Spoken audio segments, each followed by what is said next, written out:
अस्सलाम वालेकुम वरहमतुल्लाहि वबरकातुहू। उम्मीद है आप सब खैरियत तंदुरुस्ती और आफियत के साथ होंगे। आप देख रहे हैं JJC बाई सर्टिफाइड। आज की लेक्चर वीडियो फर्स्ट ईयर के प्री इंजीनियरिंग प्री मेडिकल और कंप्यूटर साइंस ग्रुप्स के लिए तमाम सिर्फ बोर्ड वालों के लिए बड़ी इंपॉर्टेंट है। शुरू करते हैं। बिस्मिल्लाहिर्रहमानिर्रहीम।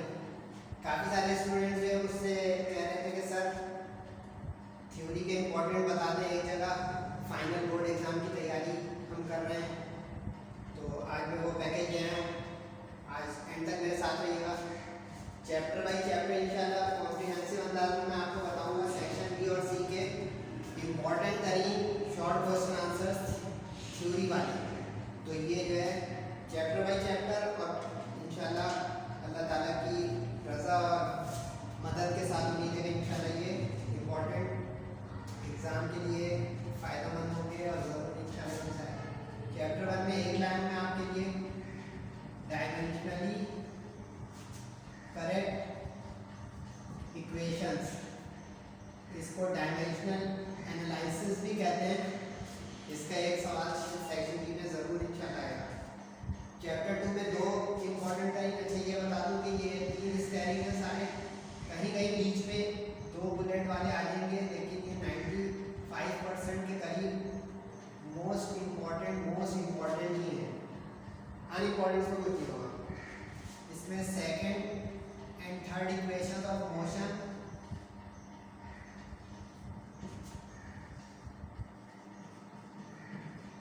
बाय ग्राफिकल मेथड, ये एक इम्पॉर्टेंट सवाल है। बल्कि ये दो स्टेरिंग है, सही है। और एक scalar product based commutative law, A dot B equal to B dot A, ये थ्री बुलेट मोस्ट इम्पॉर्टेंट है। सही, साथ में इसके क्या है स्केलर प्रोडक्ट की डेफिनेशन भी कर दूंगा। चैप्टर 3 में एक लाइन इम्पॉर्टेंट, ये है law of conservation of linear momentum. Law of conservation of momentum. अच्छा, सिर्फ मोमेंटम लिखते तो आपको पता होना चाहिए कि ये लीनियर है, तो लीनियर जरूरी नहीं है कि ध्यान में लिखा हो। सही है, देखिए सिर्फ तस्वीर खींचने में कुछ बारीकियां आपको पता चलेगी, इसलिए काइंडली मेरी आवाज़ में सुन लिया करें। चैप्टर 4 में law of conservation of angular momentum. अब देखिए एंगुलर जो है ना वो लिखा हुआ होगा, एंगुलर को हम अज्यूम नहीं कर सकते कि ये एंगुलर मोमेंटम का सवाल है। लीनियर मोमेंटम जो कॉमन मोमेंटम है, तो उसमें लीनियर का वर्ड लिखे ना लिखे, स्टूडेंट अच्छे जो हैं उनके ऊपर लाजिम है कि ये लीनियर ही है। सही है जनाब। चैप्टर 5 में वर्क पावर एनर्जी, चैप्टर 4 का नाम था सर्कुलर मोशन, चैप्टर 3 का था डायनेमिक्स, चैप्टर 2 का था काइनेमेटिक्स। चैप्टर 5 में तीन इंपॉर्टेंट क्वेश्चन हैं, क्योंकि इसमें से लॉ आने की उम्मीद कम है। एक तो स्केल वेलोसिटी, इसकी डेरिवेशन है, डेफिनेशन प्लस डेरिवेशन, डेफिनेशन भी कीजिएगा प्लस डेरिवेशन कीजिएगा, ठीक है ना। दूसरा जो है वर्क एनर्जी थ्योरम है, वर्क एनर्जी इक्वेशन भी इसको कहते हैं। चैप्टर का आखिरी टॉपिक है, इसको देखिएगा। थ्योरम भी इसको कहते हैं, इक्वेशन भी, एक ही बात है। हेडिंग वो लगाइए एग्जाम में अगर ये सवाल आता है जो क्वेश्चन में हो। और एक कंजर्वेटिव फील्ड है, उसका प्रूफ कि work done in a conservative field is independent of path, इसका जो प्रूफ चाहिए। ये दो बुलेट है। चैप्टर नंबर 6 जिसका नाम था फ्लूइड स्टैटिक्स, इसमें दो क्वेश्चन में मुकाबला है, एक आर्किमिडीज प्रिंसिपल है और एक पास्कल्स लॉ है। आर्किमिडीज को मैं थ्री स्टेरिंग बोल रहा हूँ, उन्हें है मुकाबला साहब दोनों में, और एक पास्कल्स लॉ है, पास्कल्स प्रिंसिपल है। मैं इसको टू बुलेट बोल रहा हूँ। चैप्टर 7 जिसका नाम था फ्लूइड डायनेमिक्स, 6 कीजिएगा तो उसी का 7 कर लीजिएगा। इक्वेशन ऑफ कंटिन्यूटी, बड़ी इंपॉर्टेंट ये इक्वेशन डेफिनेशन है, इसके न्यूमेरिकल भी मैं आपको सब पे डिलीवर कर चुका हूँ चैप्टर्स के, वो भी देखिएगा। अच्छा एक चीज़ मैं बता दूँ, ये रब करके मैं मजीद तो करूँगा, इसमें बोर्ड एग्जाम वालों ने ये मॉडल पेपर आया उसमें क्या हुआ है, साथ में इससे बता रहा हूँ कि आपके पास एक मंजरनामा भी आया है। मॉडल पेपर में ये आया हुआ है, ठीक है, मॉडल पेपर में ये आया हुआ है एस्केप वेलोसिटी का, मॉडल पेपर में ये आया हुआ है पास्कल्स का, ये मॉडल पेपर में क्वेश्चन है। बाकी रब करूँगा तो उसमें आपको नजर आएगा मॉडल पेपर में क्या है। सही है, चैप्टर 7 तक हो गया भाई, अब 8, 9, 10 करके जाएगा आपके सामने।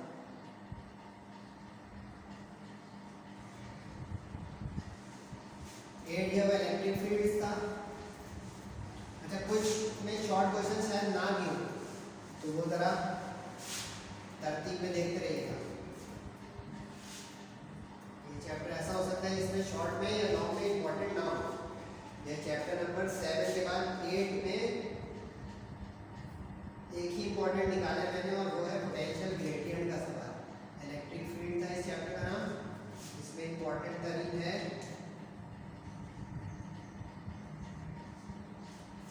Potential gradient. अगर आप लोगों ने पढ़ा हुआ है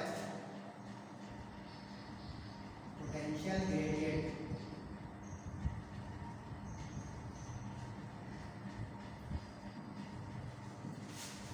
जिसमें इस तरह की एक डेरिवेशन होती थी E is equal to minus delta V upon delta R। लेकिन ये यूँ भी आ सकती है इम्तिहान में कि delta V is equal to E dot delta R। Scalar product है इन दोनों की, ये साबित डेफिनेशन प्लस डेरिवेशन कीजिएगा इसमें। चैप्टर नंबर 9 इसका नाम था कैपेसिटर्स, इसमें एनर्जी स्टोर्ड इन कैपेसिटर की डेरिवेशन मोस्ट इंपॉर्टेंट है।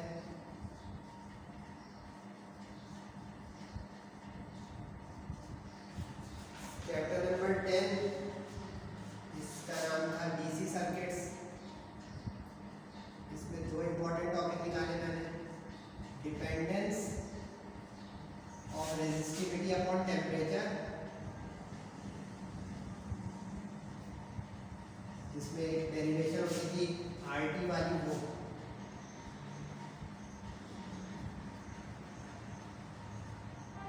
इस तरह की, अगर आपको मिल जाए तो प्रैक्टिस कर लीजिएगा इसकी। और दूसरा इंपॉर्टेंट तरीके इसमें निकाला मैंने किरचॉफ्स लॉ। बाकी जो आखिर के 3 चैप्टर हैं इसमें इंपॉर्टेंट शॉर्ट नहीं है, Kirchhoff's law most important. 2 loss थे इसके, एक करंट लॉ था एक वोल्टेज, दोनों कीजिएगा, वोल्टेज लॉ और करंट लॉ। अब इसमें भी बता दूं मैं आपको कि मॉडल पेपर वालों ने क्या किया। मॉडल पेपर वालों ने जो 24 का है उसमें इन्होंने ये दिया हुआ सवाल, ये दिया हुआ सवाल और ये दिया हुआ सवाल। अब देखिए मॉडल पेपर के इंपॉर्टेंट को मैंने भी इंपॉर्टेंट करार दिया है। जैसे देखें पास्कल्स लॉ देखेंगे तो उन्होंने दिया है, मैंने आरटीबी इसको बोला है, तो ये टीचर टू टीचर है, लेकिन पूरी ये कंप्लीट लिस्ट से प्रैक्टिस करना चाहें तो बेहतरीन। अब मैं नॉर्म बताने जा रहा हूँ सेक्शन सी के। अच्छा साइड पे आप लोग ये भी लिख सकते हैं कि सेक्शन बी में तकरीबन कितने थ्योरी के क्वेश्चन आएंगे। अगर आप डायमेंशन को थ्योरी शुमार करेंगे तो 6, सही है, और अगर डायमेंशन को न्यूमेरिकल केस में डाल देंगे तो 5। सेक्शन सी आने जा रहा है लॉन्ग का, सही है। बाकी मैं मॉडल पेपर का ओवरव्यू आपको दे चुका हूँ, उसको आप जाके देख सकते हैं यूट्यूब के बाकी सर जब्बार के चैनल पे भी, कहीं और पे भी, आपकी पसंद।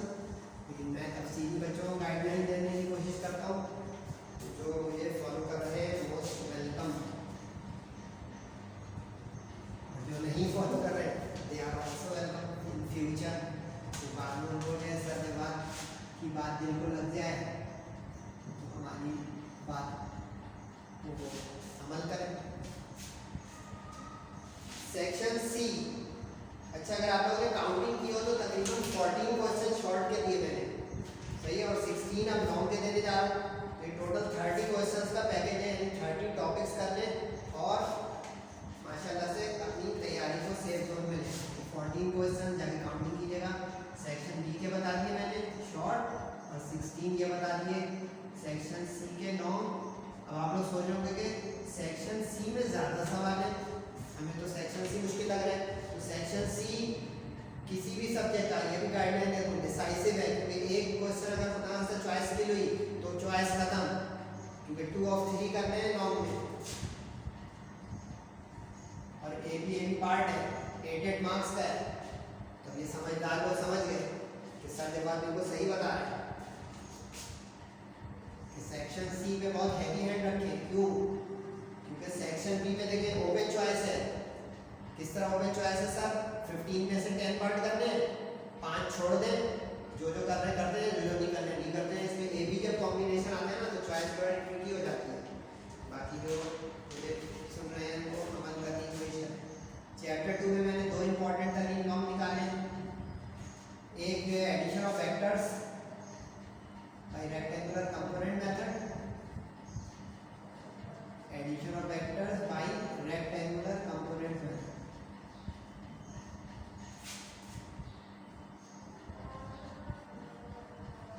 सही है ना?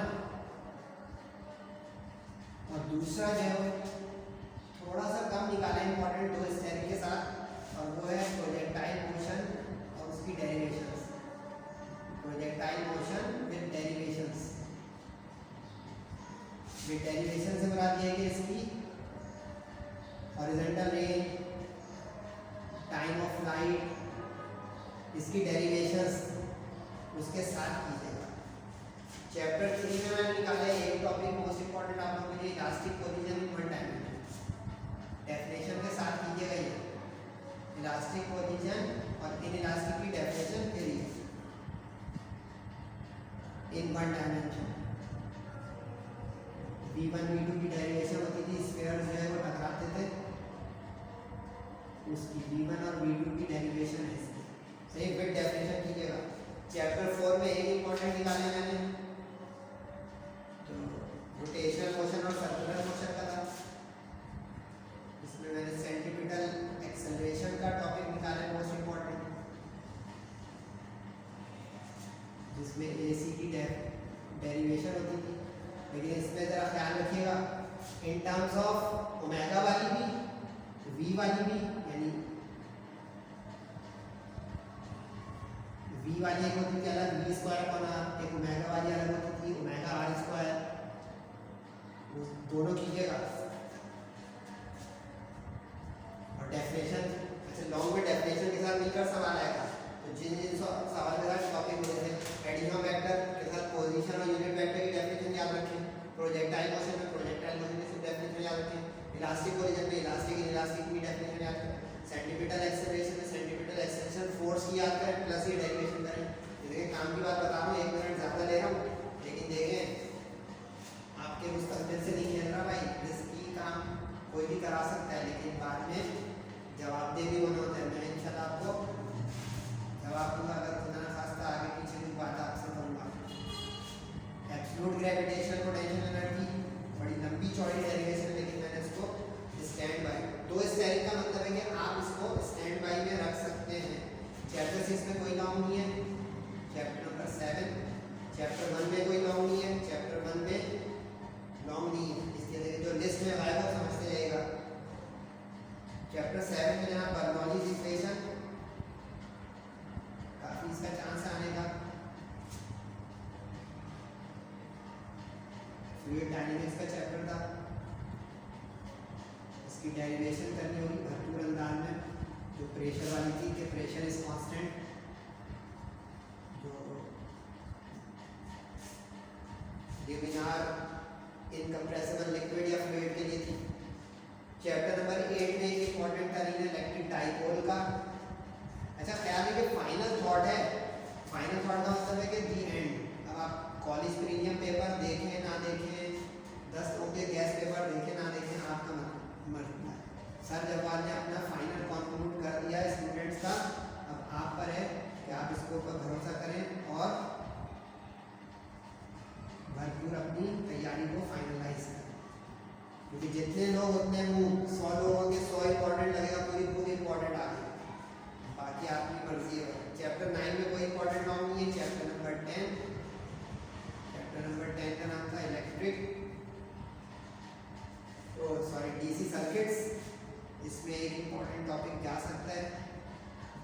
व्हीट स्टोन ब्रिज या मीटर ब्रिज, व्हीट स्टोन या मीटर ब्रिज। बैलेंस कंडीशन इसकी होती है, इसका डेरिवेशन डेफिनेशन के साथ किया। इलेक्ट्रिक डाइपोल को उसकी डेफिनेशन के साथ डेरिवेशन, व्हीट स्टोन ब्रिज की, मीटर ब्रिज की उसकी डेफिनेशन के साथ डेरिवेशन। चैप्टर 11 में 2 लॉन्ग निकाले मैंने, उसके बाद रब करके 12-13 बता दूंगा, उसके बाद आप लोग जा सकते हैं।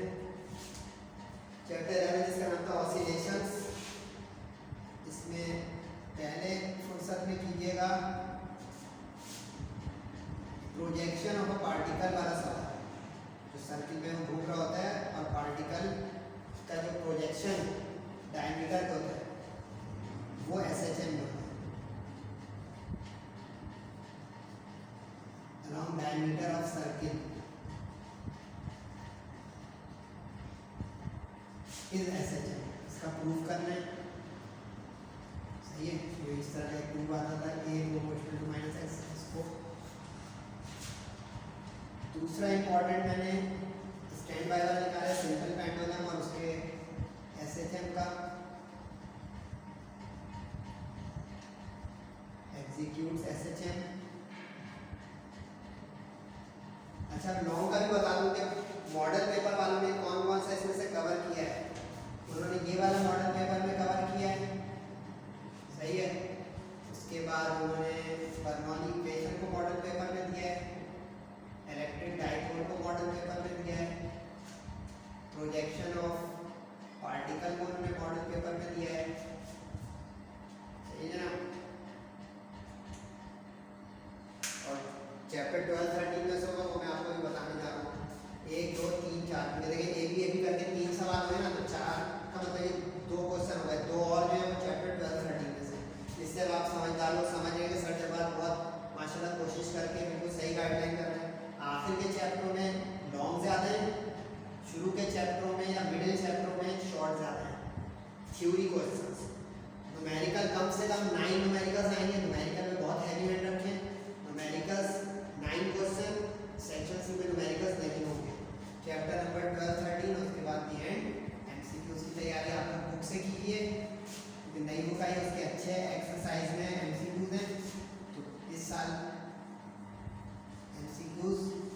बुक में से सारी आने की उम्मीद है, तो आप उसको और उसकी भी काफ़ी सारी वीडियोस मैंने डाल दी अंडरस्टैंडिंग के साथ, आप लोग उसको भी फॉलो कर सकते हैं MCQs एक्सप्लेन करके। बाकी आपकी मर्जी। चैप्टर 12 जिसका नाम था एकॉस्टिक्स, इसमें साउंड वेव्स की बात है, जिसमें मैंने 3 इंपॉर्टेंट इसे निकाले। काफ़ी सारे इसमें टॉपिक है, बड़ा चैप्टर था। एक इसमें न्यूटन्स और लैप्लास करेक्शन फॉर्मूला है स्पीड ऑफ साउंड का, लैप्लास करेक्शन,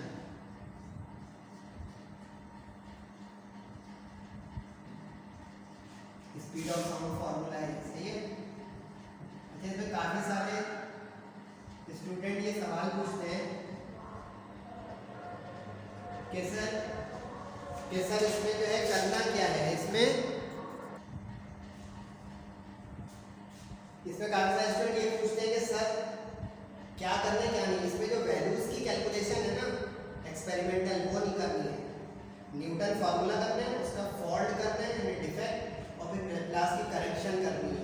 करेक्शन करना है उसकी वर्डिंग, और उसके साथ जो डेरिवेशन करके एक फॉर्मूला था गैमा पी अपॉन रॉ,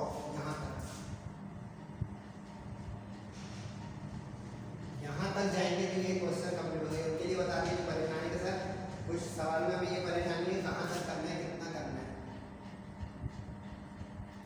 दूसरा इंपॉर्टेंट तरीके स्टैंडिंग वेव्स है, जिसको स्टेशनरी वेव्स भी कहते हैं। इसमें आपको वाइब्रेशन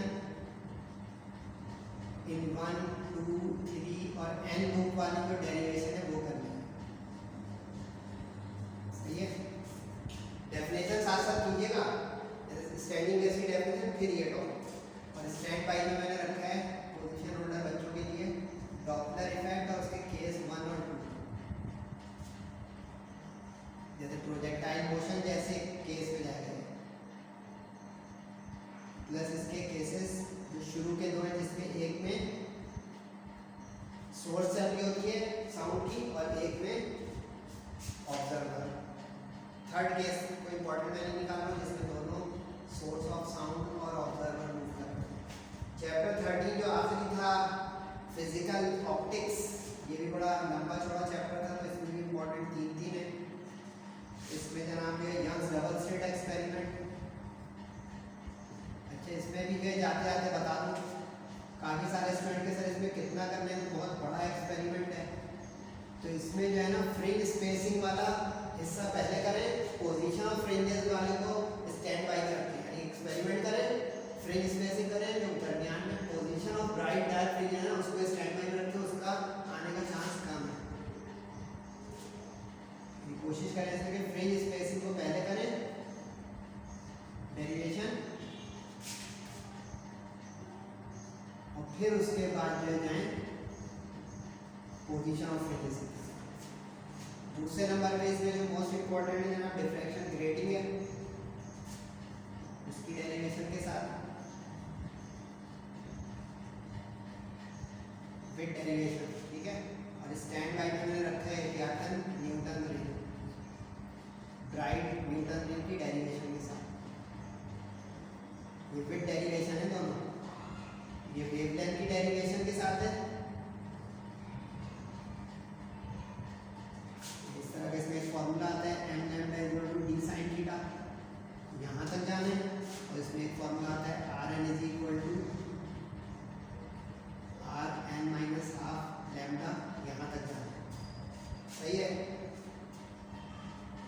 बॉटम लाइन क्या है समरी के, अच्छा इसमें मॉडल पेपर का मॉडल पेपर वालों ने ये कवर किया है और मॉडल पेपर वालों ने यंग्स डबल स्लिट है, सही है। लेकिन मैंने थॉरली निकाला है ईच एंड एवरी स्टूडेंट के लिए, starting with position holder till the willing and curious keen hard working student. अब choice is yours, thumbs up और डाउन योर्स। जेजेसी ने बता दिया आपको, व्हाट्सएप एहतियातन दे रहा हूँ, सही है। वैसे काफ़ी सारे लोगों के पास पहुँच चुका है ये। मज़ीद अगर आप मुझसे कुछ जो है वो मालूमात या रहनुमाई हासिल करना चाहें तो मोस्ट वेलकम, बिस्मिल्लाह, सही है। और सेक्शन सी की जो थ्योरी है वो आप कोशिश कीजिएगा कि 25 मिनट्स पर क्वेश्चन करें, ताकि तकरीबन 50 to 55 मिनट्स में आपका सेक्शन सी हो जाए। हर क्वेश्चन का मतलब है ए बी पार्ट मिला। डायग्राम जरूर जो है साफ सुथरी बनाने की कोशिश कीजिएगा, हर सवाल के शुरू में बनाइएगा, डिस्क्रिप्शन नीचे दीजिएगा। मज़ीद भी आप मुझसे इस तरह की टिप ले सकते हैं कि sir how to attempt paper, सही है। अपना सबका बहुत ख्याल रखिएगा, खास करके वालिदैन का बहुत की दरख्वास्त है। सेहत के ऊपर अगला लेक्चर। अस्सलामु अलैकुम वरहमतुल्लाहि वबरकातुहू।